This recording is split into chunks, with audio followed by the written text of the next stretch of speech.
Hi guys, so mag-update sa atong garden karon no. Nakoy ang palaya guys, oh.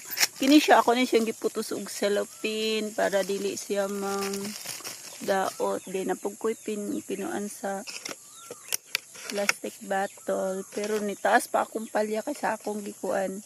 Muni technique guys para di man ta mag-spray, so inanion na to para dili siya kaunon og mga insekto di na pay gamay.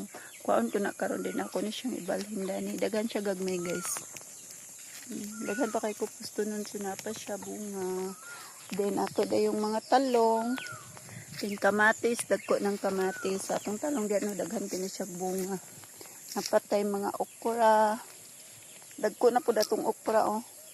Mga pila ka simana mamunga na siya.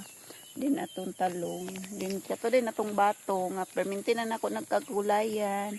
Pero nag-continue Japon iyang kuan. Iyang bunga.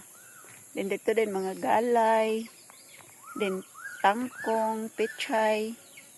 Din sayang kay akong apple guys.